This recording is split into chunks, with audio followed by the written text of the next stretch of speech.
Hello everyone, welcome to this edition of the Computer Studies Practical Paper 2. Today we're going to be revisiting the past. We are going to be looking at the 2016 practical exam. So for this paper we have two sets, set A and set B. There are two questions in this paper. You should answer both. So in short, there are two sets. Each set carries two questions, one in Excel and one in Microsoft Word.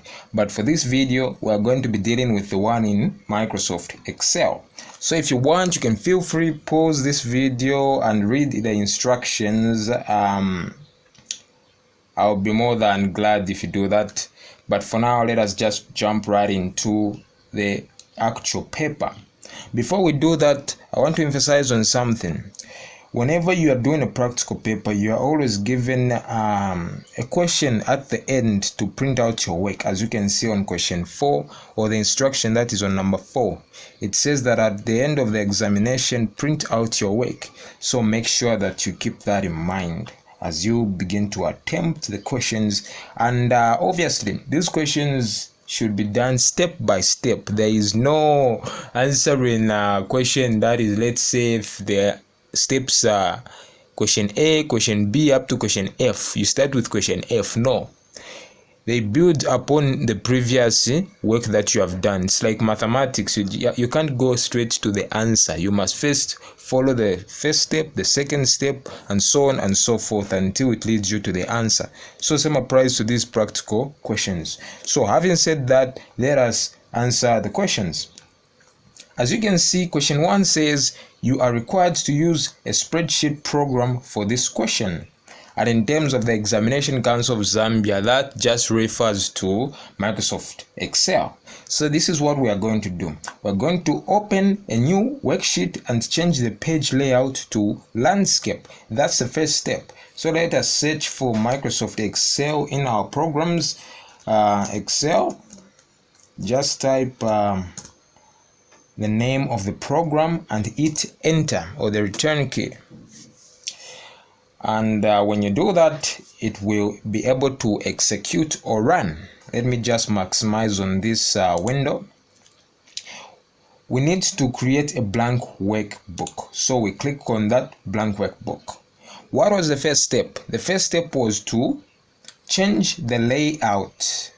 We go on the layout page or the page layout. We left click there using our mouse, and under the page setup, the page setup group, you are able to see something that says orientation.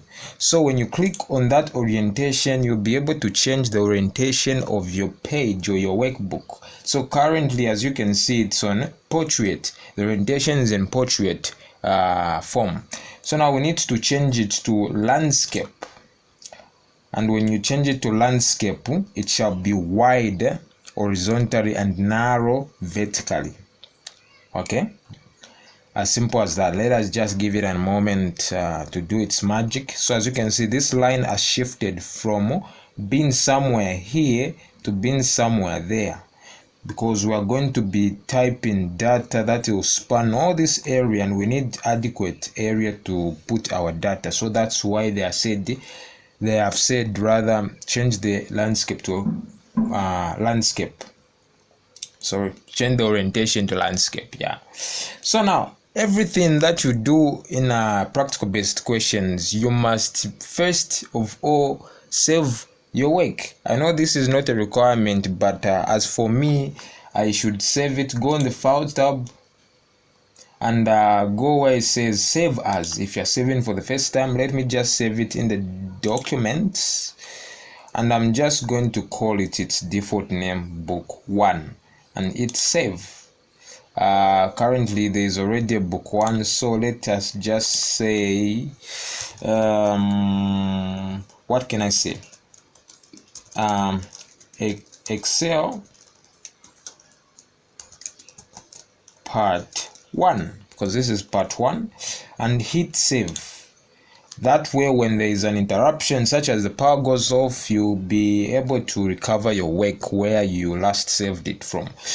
So that's the essence of that. So let us go back to the questions and read as we proceed. B says type your name, examination number, and school center name in the header. So what do you do in order to do that? So there are two ways to insert data in the header. The first one is to go where it says in the insert tab and go in the text group. You are able to see header and footer. You click there and you'll be given a provision from which you can enter your details. As you will see a couple of moments, as you can see, it gives you that text box or whatever it's called, text area. You can enter your header in there. Or alternatively, you can use this method. Instead of going on the insert, let me just go back. Instead of going in the insert tab and locating the text group and all that stuff, you should just go here below. You'll be able to see page layout. We were in normal view. Now when you go on page layout, you'll see the exact same interface that you saw the previous time we did that other first method. So you can choose from either one of them. Okay, so we have been told in the questions to do what? To enter your name, examination number, and school center name. So as I do always, I'm just going to type my my beautiful name. I know some people will argue Chilufia and so forth. If you haven't been told to type your name in capital letters, you can do it in lowercase or uppercase, doesn't matter. So let me just do this for simplicity's sake. 1 2 3 4 5 6 7 8 9 1 0. So that is my imaginary exam number, This is just a review of the question paper. This is not an actual exam number, okay? Just for explanatory sake. So what's next is to put the school center name. Let's just add just a couple of numbers. Let's just say 3 4 5 6. So now immediately as you finish to enter your details, your exam number, school center name in the header, all you have to do now is click on the cells anywhere and it shall be saved in the header. Now you might be wondering, this is not how my workbook was looking when I opened Excel. This is not how it looked like, and this is rather complex. There are things on the sides, on top, like the rulers and all that stuff. This just adds confusion. So all you have to do is go back to the normal view below there, left click, and you'll be able to carry on with your work. You might be wondering, where is the header? Has it disappeared? No. The header by default is hidden. If you want to see it or edit it, just go back to the page layout and you'll be able to view it. You'll be able to see it. As you can see, it has appeared. If you want to make changes, just click inside, do whatever you feel like doing. Alright, so we have answered that part of the question and we have scored, I think we have scored 2 marks. Yeah, we have scored 2 marks. Let me just go back to the normal view and click Ctrl S to save and go back to the questions. As you can see, we have scored 2 marks. Let us go back to the second part of the question, which is C. We have been told to type the data in the table below. As you can see, this data should be typed the way it appears. The letters in uppercase or capital letters should be in capital letters. The letters in lowercase or not capitalized should be not capitalized. It's self-explanatory. So this is what we need to do. We need to enter the data in our workbook. Now, since you are more advanced and I don't want to make this video longer than it should be, so I'm going to skip to the part where I do the rest of the thing and we are going to carry out with it, answering the rest of the questions below. Alright, we are back and this is what I've been able to type. I've been able to type everything that has been required of us to type. I want to emphasize on something. As you can see here, if I zoom in here, you'll be able to see that February, since February is a big word. It's a big word, okay? Yeah. English sometimes gets the best of me. February is a long word. It's longer than March, April, and all that stuff. So that's why you are seeing that it's like hidden. It's not visible. It's not clearly displayed. Okay. As you can see, February, this February right here, that has been highlighted in a green outline. The word is bigger than the cell.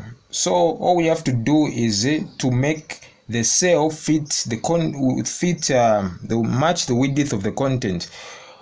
Basically what I'm trying to say here is that we need to match the width of the cell to the content's width. Okay, so you have to do, if you want to do it manually, you can drag it left or right by holding your left mouse button, okay, and adjust it. Or if you are lazy like I am, you can just double click here where the boundary where the word ends, and double click it twice, and it will automatically adjust that for you. I prefer that method of doing it manually. Okay, so that's how you do it. So as you can see, our items are properly displayed. We can carry on now to with the rest of our questions. Let me hit Ctrl S to save. Let us go back to the questions. The questions read as follows. Type the title House Budget for 2016. So we need to type the title House Budget for 2016. Don't include these inverted commas. They're just there to show that the words inside are the ones that need to be typed. You shouldn't include the title or in say whatever. You just have to include the words inside those inverted commas. So we're going to type house budget for 2016, and we shouldn't capitalize the word for, because it's not capitalized in the question. Okay, we should do exactly as we have been given. So house budget, let us do that. So where is it starting from? If we look at our question, it says that in cell A1 to F1. Don't worry about how to do this. I'm going to show you everything along the way. So let us click and make cell A1 the active cell, and let us type house budget. Hit the caps lock if it's not already hit. House, oh my god, it was already activated. Okay, house budget, let us decapitalize for 2016. Oh my god, how can I misspell 2016? That is it. So that's how we do it. Okay, let us double check if what we have typed is correct. Okay, house budget, okay, it's correct. So now here is what we need to do. They said that in cell A1 we have done that, not so, and we should what? Merge and center cells A1 to F1. As you can see, this house budget is too big. Its width is too big to fit in just cell A1. As you can see, it's going all the way to B and all that stuff. We don't like that. This is why the question has said that we should merge them all the way to F1. So where do we merge the cells from?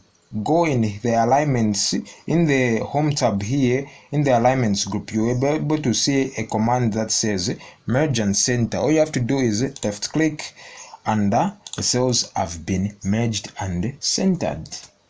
Have you seen? This is very easy. Let us go to the next question.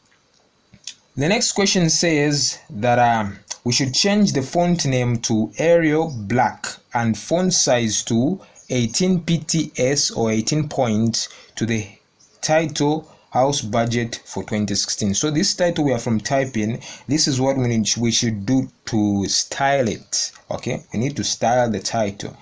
We need to change the font name to Arial Black, then we change the size of the font to 18. So let us do that. So click on that cell, and as you can see, it's in Calibri. We need to change it to Arial. So all we have to do is type the name of the font, A Z A. Oh god, what is happening? AR. As you can see, it has brought the full name. All we have to do is hit enter. What is the other requirement? We need to change the font size. So in the adjacent cell here, we can change it to 18, and as you can see, it has become bigger. Hit Control S whenever you make changes to a document, and everything will be fine from there. What else have we been told? Let us go back to the questions. It says on question 3, type a formula in cell G3 to calculate the totals. Where is G3? G3 is here. We have been told to type a formula to calculate the totals. So how do we type the formula to calculate the totals? Mind you, we have been told to find the total of this item.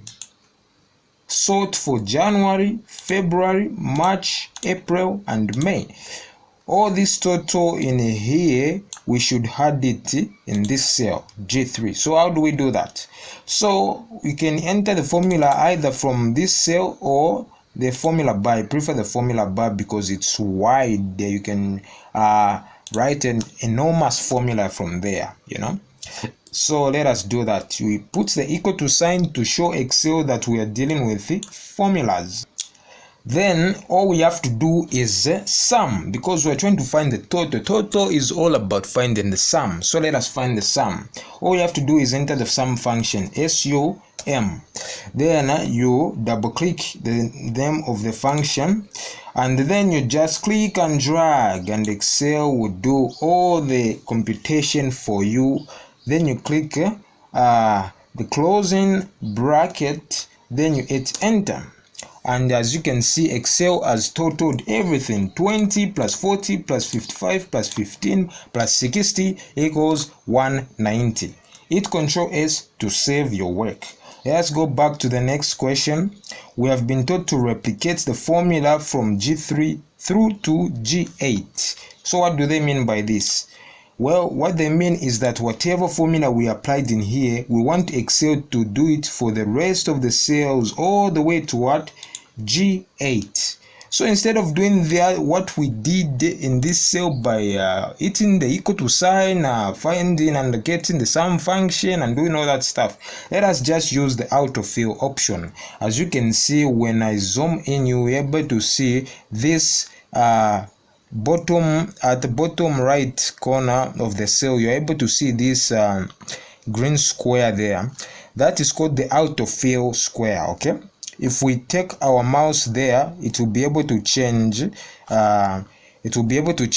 icon. The cursor will change its icon to a plus, which means that the autofill is active. We can now hold our left mouse button and click and drag all the way to what? G8. And as you can see, Excel is smart enough to do the rest of the formulas for us. This is like magic. This is like magic. This is very wonderful.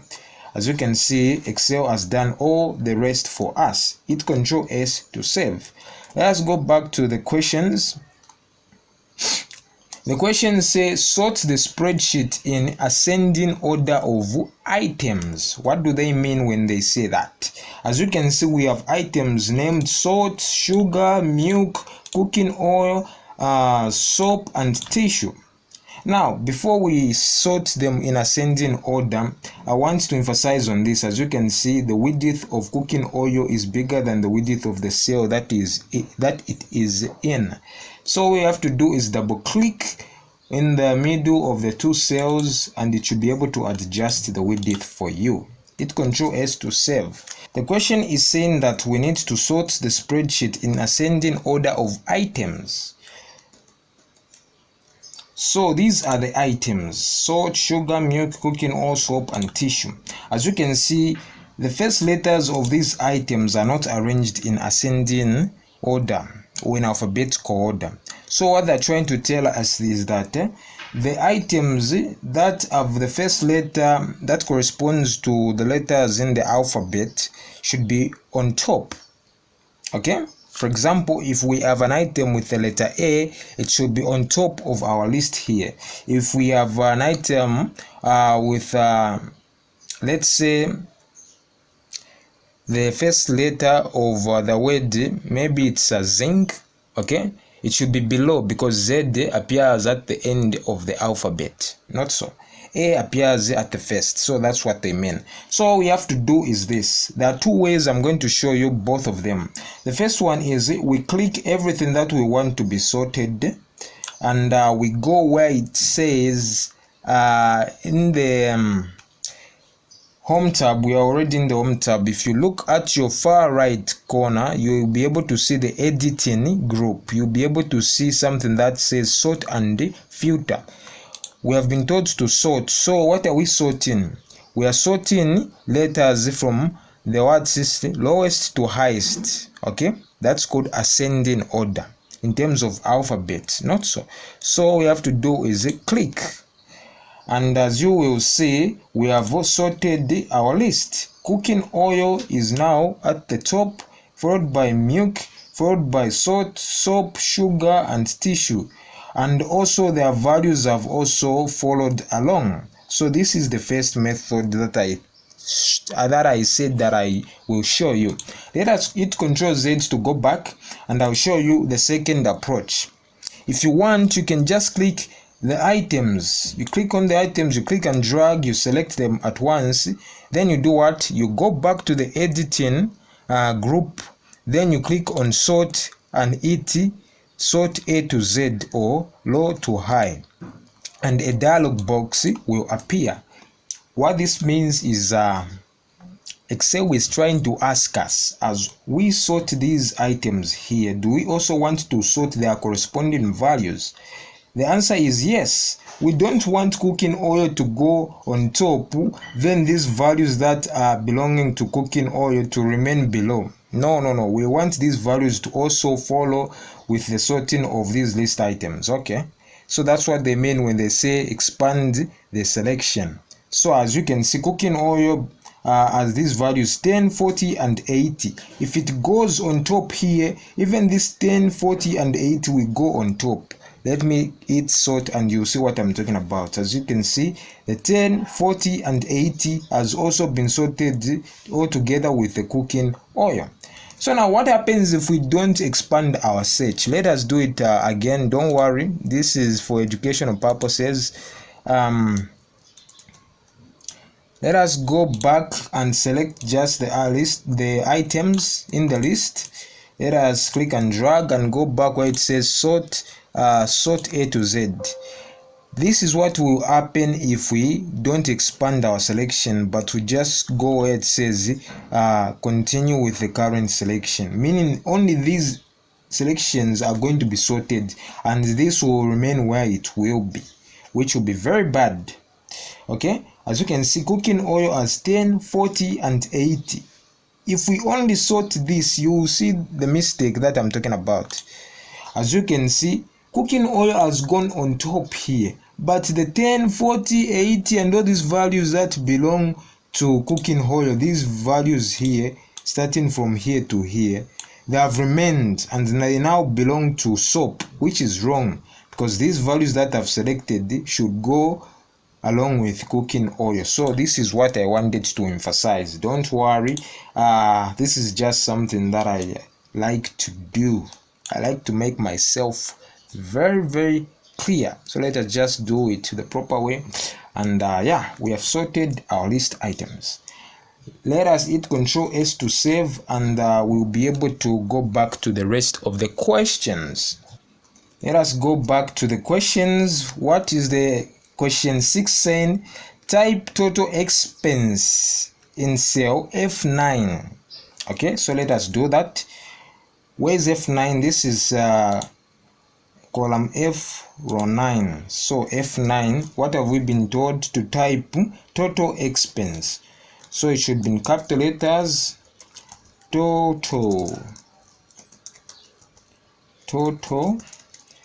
expense.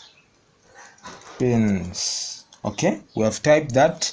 In order for us to make it fit in the cell, all we have to do is go in the middle of these two cells and then double click, wait for the icon to change, then double click, and its width should match the content.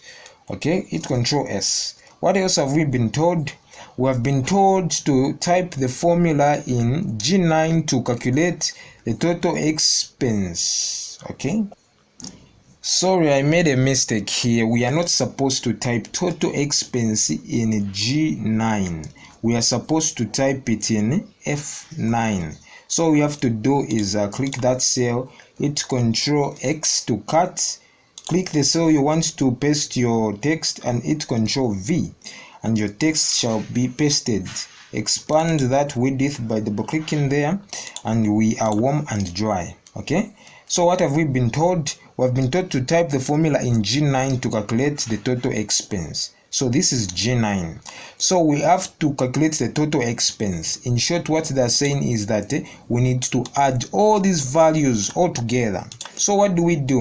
We double click, or we go in the formula tab, it's the equal to sign, search for the sum function because we are adding stuff here.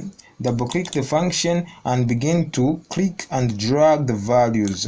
Add the closing brackets and hit enter, and as you can see, the total has been calculated for us in G9. Okay, that's it. Let us go to the next part of the question. Question 7. The value added tax VAT is at 18% as shown in cell H2. As you can see here in cell H2, the value added tax is 0.818, which is 18. Okay, so we have been told to do what? Type the formula in H9 to calculate the total expenses inclusive of value added tax. So if you do accounting, you should be aware that value added tax is the tax that is added to whatever items you have purchased or bought. Okay, let me open my calculator here, and I'll be able to I'll demonstrate something to you. This as you can see, this 0.180 just means 18%, because if we do 18 divided by 100, all we are going to get is 0.18. This is what I wanted to show you. This is where it's coming from. So this means 18%. So now what we have been told is this.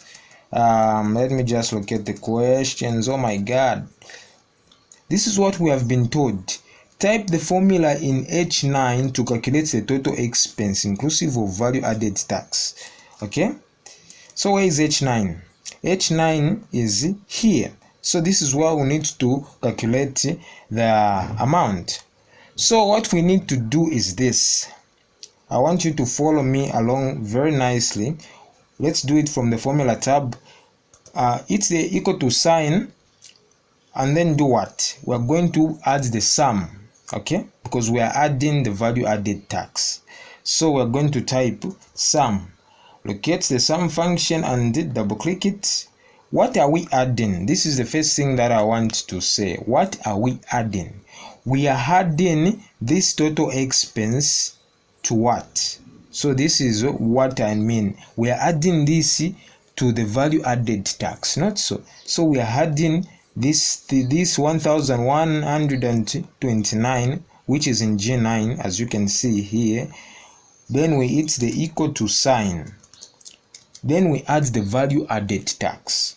We are adding the value added tax to the total expense, not so, because that's what the question is telling us. So how do we find the value added tax? All we have to do is find 18% of this total expense. So in short, what I mean is, all we have to do is multiply this value here by 0.18. So just click this value. As you can see, it has been added, multiplied by, click the multiplication symbol, this asterisk here, then we multiply it by what? 0.18. Okay, so let me just explain what is happening or what's going on here.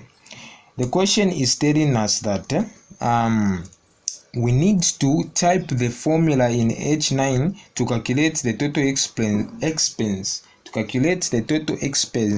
inclusive of value added tax. Okay, inclusive of value added tax. So this is the total expense, G9, and what are we adding? We are adding the value added tax, which is G9 multiplied by 18%. So after doing that, we hit enter, and the value added tax has been calculated, as you can see. So the value has been shown It's as simple as that. So that's the value added tax. If you want, I can show you another method and it will work exactly the same way. Okay, we can find the value added tax for this, for this, for this, and for this, all these individual items. Then we add whatever we get all together. But I find that this will save you time. Just using the total and finding the value added tax for that total will do just fine. So that's how we do it. So what's the next thing? We've been told to click on show formulas. So where do we locate show formulas? All you have to go is locate the formula tab there and go where it says show formulas. And what will happen? What's going on here? Let us discuss a little bit. So when you click on show formulas, all cells that contain formulas are going to display formulas instead of actual values. So here there was a value. Where can I see it? Here there was a value. No wonder there is a formula displayed here. There's a formula displayed and all that stuff. So all those cells that are formulas are now displaying the formulas. Okay, as easy as that. They do this in the exam so that pupils don't cheat, because this will be printed on a plain paper, and if it's just showing the actual value, maybe you were copying from your friend or so, something like that. But when you do this, you are clearly showing your work, all the steps that you took to solve or come up with your answer. So now the final thing is to just clean up our workbook, because when you see here, when you click on the page break preview, you are able to see a dotted line, and that dotted line will be able to tell you where the page will end. Okay, as you can see, we're only required to print one page, but you will see that we have page 1, page 2, and page 3. We don't want that, so let us minimize this as best as we can. Let us go back to our normal view and let us adjust the width of our cells. So just go in between the two cells or the two columns and double click. It should be able to adjust automatically. Double click and all that stuff until you come the dotted line, until all the content outside the dotted line is within or inside. As you can see, we are almost done. We are just left with a few minor tweaks. Okay, this will be troublesome. As you can see, we cannot further adjust this automatically. So all I can suggest is we do it manually. How do we do that? Because if you adjust this, as you can see, the word total expense is disappearing. So this is what I suggest you do. So click this total expense. After doing that, in the alignments group, click on this icon at the bottom right, and it should be able to display hidden commands. So as you can see, we have text control. We want to control our text. By the way, it's located in here in the alignments part of this dialog box. So all I have to do is wrap text and click on OK. And as you can see, when we shrink our cell, the word won't disappear. It will go below, and we'll be able to achieve what we are trying to achieve. And as you can see, our work is clearly shown. Let me just do that. Now this is beautiful work. This is beautiful. Hit Control S to save. When we go back to our page break preview, we'll be able to see that we only have one page. Oh my God, we have two pages. We have two pages. What is going on? Oh yeah. It was in landscape. It was in portrait. I mean, we need to put it in landscape. No wonder our work has been very, very tiresome. I don't know what happened, but our work appeared to be in portrait instead of landscape. No wonder we had that challenge. but that challenge helped you, because you're able to see how you can resolve certain issues in Excel if they're not going the way you want them to go. So that's the end of this part of the video. All we have to do is look at the last step. What is the last step saying? The last step is saying print your worksheet. So all you have to do is go on the Files tab and go where it says print, and you'll be able to see the print preview. The print preview will give you a picture, a clear picture of how your workbook will look like when you print it on a piece of paper. So this is how it's going to be displayed, and these are the options and all that stuff. If you haven't been told to manipulate these variables or these parameters here, you can just leave them the way they are. So when you are done with your work and everything, you are satisfied with all that you have done, and you have made sure that you haven't missed out any step, you can click where it says print, and your work shall be printed if your computer is connected to the printer. That's all that I had to show you. Thank you so much for watching the video. Okay, make sure to like and subscribe if you haven't. I highly encourage you to do that, because that makes you, my friend, one of the greats. I'm serious, you're going to be like a beast in terms of Excel and all that computer related stuff. So have a nice day, and I hope to make the next one, which is in Microsoft Word. So stay tuned and have a nice and pleasant day.